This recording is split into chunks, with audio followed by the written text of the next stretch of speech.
অনেকে বলে হুজুর বিমান হামলায় মারা গিয়েছে, বিমান জ্বলে পুড়ে ছাই হয়ে গিয়েছে, তার কবর কোথায়? তার আত্মাটা যেখানে আছে ওই জায়গায় প্রশ্ন আছে না নাই?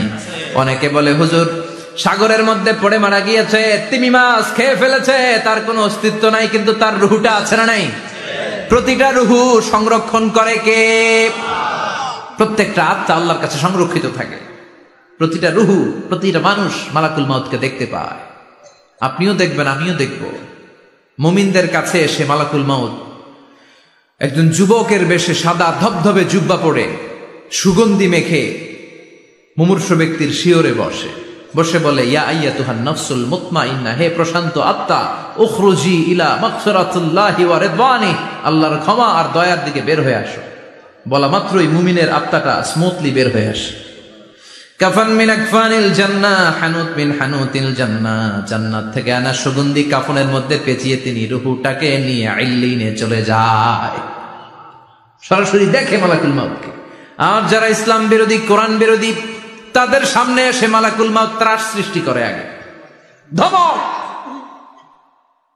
হাইওয়েতে মাঝে মাঝে ডাকাতি হয় না? বাসগুলোর মধ্যে যখন ডাকাতি হয়, বাসে থাকে 50 জন, ডাকাত ঢুকে 5 জন, এই 5 জনের ভয়ে সবগুলো পেশাব করে দেয়। কারণ ত্রাস সৃষ্টি করে। এসেই চাইনিজ কুড়াল দিয়ে আগে কোবায় দেয় 4-5 জনের। রক্ত দেখে কি দেওয়ার সব আগে রেডি করে রাখে। মালাকুল মাউত এসে কাফের নাস্তিক মুশরিকদের সামনে সেরকম একটা ত্রাস সৃষ্টি করে, ভয়ে লোকটা কাঁপতে থাকে।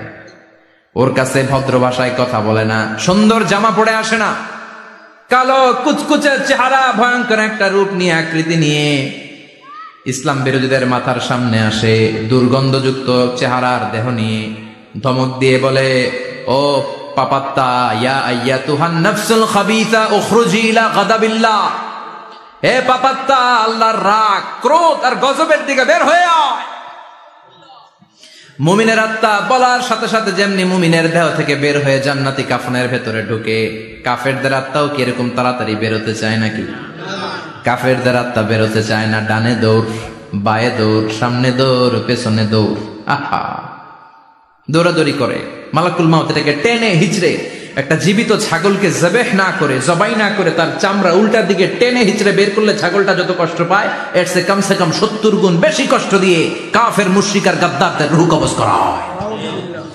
আল্লাহ এই পরিস্থিতি থেকে তুমি আমাদের বাঁচাও। মুমিনদের রূহ যেমনি কবজ হয়, ওইভাবে রূহ কবজের ব্যবস্থা করে দিও। ইমানের মৃত্যু নসিব করে দিও, শাহিদি মৃত্যু নসিব করে দিও। আমাকে শহীদ করে সেই মিছিলে শামিল করে নিও, যে মিছিলের নেতা মীর হামজা, খোবায়েবে খাব্বাব,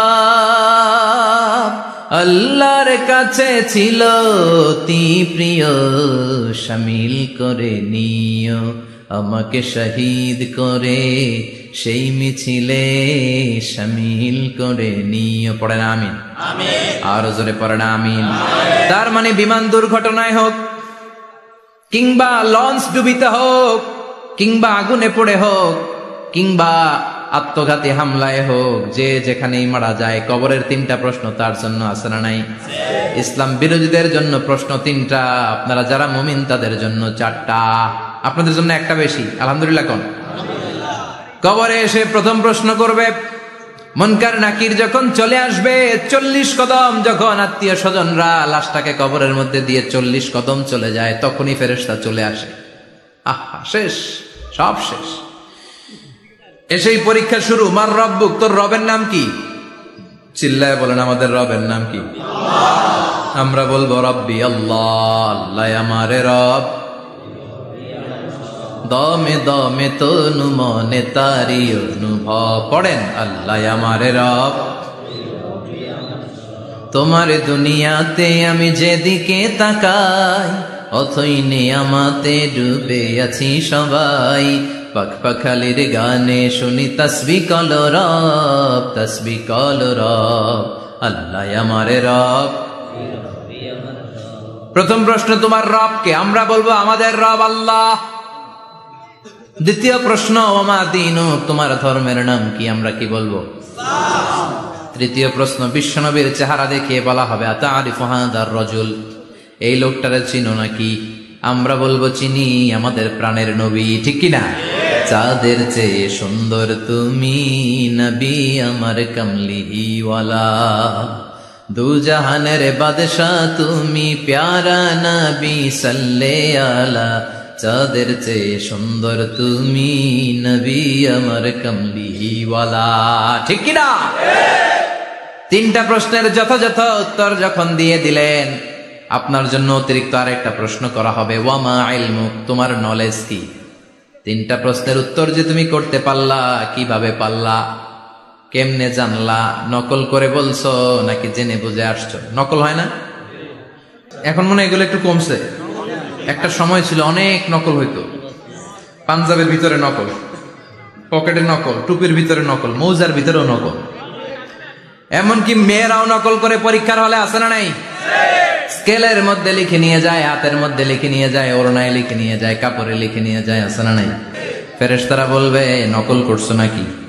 কেমনে জানলা? তিনটা প্রশ্নের উত্তর তুমি কেমনে বললা? আল্লাহ তোমার রব, ইসলাম তোমার ধর্ম, এই লোকটা বিশ্বনবী, কেমনে চিনলা? আপনাকে তখন বলতে হবে আমি কোরআন থেকে শিখেছি, আমি হাদিস থেকে শিখেছি, আমি ইসলাম জেনে বুঝে মেনেছি, আমি আন্দাজে কোথাও ঘুরি নাই। চিল্লায় কোন ঠিক কিনা? আপনাকে বলতে হবে, এজন্য শিখতে হবে, প্রতিনিয়ত ইসলাম সম্পর্কে জানতে হবে, আখের গোছাতে হবে, জীবনটাকে আলোকিত করতে হবে। চিল্লায় বলেন ঠিক কিনা? চারটা প্রশ্নই যখন হয়ে গেল, ফেরেশতারা বলবে আহলান ওয়া সাহলান ওয়া মারহাবান বিক, খোশামদেদ, কংগ্রেচুলেশন, খোশামদেদ, কংগ্রেচুলেশন, সব প্রশ্নের উত্তর তুমি পেরেছো। ফায়ুফসাহু লাহু কবরুহু ৭০ যিরান, আপনার কবরটারে ৭০ হাত লম্বা করে দেয়া হবে। ওয়া ইফতাহু লাহু বাবুন ইলাল জান্নাহ, আপনার কবর থেকে জান্নাতের দিকে দরজা খুলে দেয়া হবে। ওয়া ইউলবাসু মিন লিবাসি আহলিল জান্নাহ, জান্নাতের দুইটা রেশমি কাপড়ের পোশাক এনে আপনারে পরিয়ে দেয়া হবে। আর বলা হবে নাম কানাউমিল আরুস, ঘুমাও, sleep, you should get some sleep now, তোমাকে লম্বা সময় পাড়ে দিতে হবে, ঘুমাও। কানাউমিল আরুস, যেমনি বর বাসর রাতে আরামসে ঘুম দেয়, বাসর রাতে যেমনি বর কনেকে নিয়ে মধুর ঘুম দেয়, তুমিও ঘুমাও, কেউ তোমার ঘুম ভাঙবে না। কিয়ামতের জন্য ইসরাফিলের সিংহায় যে ফুৎকার আছে, ওই ফুৎকার ছাড়া কোনো কিছুই তোমার ঘুম ভাঙাতে পারবে না। আলহামদুলিল্লাহ পড়েন। আল্লাহ আমরাও যেন চারটা প্রশ্নের উত্তর দিয়ে লম্বা একটা ঘুম দিতে পারি, পড়ে না আমিন। ওয়াম্মাল কাফির ওয়া আহলুশ শিমাল, আর ইসলাম বিরোধী যারা, তাদের সামনে আসবে মালাকান আসওয়াদান আজরাকান, কৃষ্ণ বর্ণের দেহ, নীলাভ বর্ণের দুটো চোখ, গায়ের রং কালো, চোখের রং নীল, দেখতে কেমন লাগে? আলিফ লাইলার ভূতের মতো। তখন গায়ের রং কালো, চোখের রং নীল, ফেরেশতা দুইটা আসবে, এসে ত্রাস সৃষ্টি করবে, এসে বলবে বল তোর রবের নাম কি? মার রব্বুক। মুশরিক, কাফের, নাস্তিক এরা বলবে আমি জানি না আমার রবকে, আমি জানি না, আমি তো আজীবন শুধু চিয়ার করেছি, মদ খেয়েছি, আমি ধর্ষণে সেঞ্চুরি করেছি দুনিয়ার বুকে, আমি টেন্ডারবাজি করেছি, চাঁদাবাজি করেছি, আমি মাস্তানি করেছি, আমার দাপটে এলাকার ইসলাম প্রিয়রা বাসায় ঘুমাতে পারে না। আমি ছিলাম টেন্ডারবাজ, আমি ছিলাম গডফাদার, সন্ত্রাসীদের লিডার, আমি ছিলাম ডন 1 2 3 সব, আমি ছিলাম ডনের ডন, আমি ছিলাম মাস্তান, রংবাজ, রব টপ কি আমি তো জানি না। লাদ্রি লাদ্রি, আমার জিজ্ঞেস করো না। আবার প্রশ্ন করা হবে ওয়ামা দীনুক, তোর ধর্মের নাম কি? বলবে লা আদরি, আমার কোনো ধর্ম নাই, আমার কোনো ধর্ম নাই, আমি শুধু মৌজ মাস্তিতে ছিলাম, আমি আনন্দ ফুর্তি করেছি, ইসলাম নিয়ে আমার মাথা ব্যথা ছিল না, আজীবন ইসলামরে আমি বাস দিয়েছি। চিল্লায় বলেন ঠিক কিনা? ইসলাম বিরোধীদের সাথে ছিল আমার চলাফেরা, আমার সব সাঙ্গপাঙ্গ ছিল গুন্ডা বদমাশ, ইসলাম বিরোধী। রব কি, ইসলাম কি, এগুলো আমি জানি না, আমার এগুলো জিজ্ঞেস করো কেন? ধর্ম কি আমি জানি না, আমি কিচ্ছু মনে করতে পারছি না।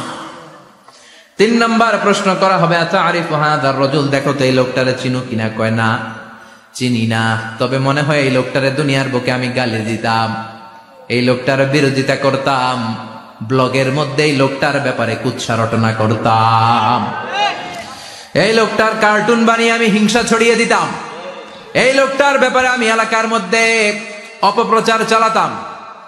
ফেরেশতারা বলবে তাই, এই ছিল তোর ডিউটি, দাঁড়া এখনই আমাদের খেলা শুরু, এখনই শুরু। ফায়ুতরাকু বিমাতারিকা মিন হাদিদ, লোহার একটা হাতুড়ি দিয়ে মাথা থেকে পা পর্যন্ত পিটানো হবে, পিটিয়ে ওর গোশতের হাড্ডিগুলোকে থেতলে ফেলা হবে। ওয়ায়ুকালু লিল আরদি ইলতাইমি, কবরের দুই পাশের মাটিরে বলা হবে এবার দুই দিক থেকে তোরা চাপ দে, চাপ দেয়া হবে। ধাক্কা ধাক্কি করেও সে সুবিধা করতে পারবে না, মাটি আস্তে আস্তে আস্তে আস্তে দেহের দুই দিকে লেগে এমন জোরে দুইটা চাপ দিবে, ফাতাখতালিফা আদলাউহু, তার ডান পাশের পাজরের হাড্ডি বাম দিকে ঢুকে যাবে, বাম দিকের হাড্ডি ডানে চলে যাবে। বিশ্বনবী বললেন এই হাতুড়ি দিয়ে পিটানোর শাস্তি, কবরের চাপ দেওয়ার শাস্তি চলতেই থাকবে হাত্তাল কিয়ামা, কিয়ামত পর্যন্ত। আল্লাহ এই কবরের শাস্তি থেকে আমাদের বাঁচাও। আমরা এই আযাব পেতে চাই না, আমরা যেন ঠিকভাবে কবরের 4টা প্রশ্নের উত্তর করে দিয়ে লম্বা ঘুম দিতে পারি। আল্লাহ তুমি তৌফিক দাও। এজন্য আল্লাহ বললেন, গোলাম দুনিয়া নিয়ে পাগল হয়ে থেকো না, এই দুনিয়ার জীবন আসল জীবন নয়, আসল জীবন হলো কবরের জীবন। জোরে বলেন ঠিক কিনা? এই জন্য মাঝে মাঝে কবরে যাবেন, কবরস্থানে দাঁড়িয়ে চিন্তা করবেন এই জায়গায় আমারও আসতে হবে।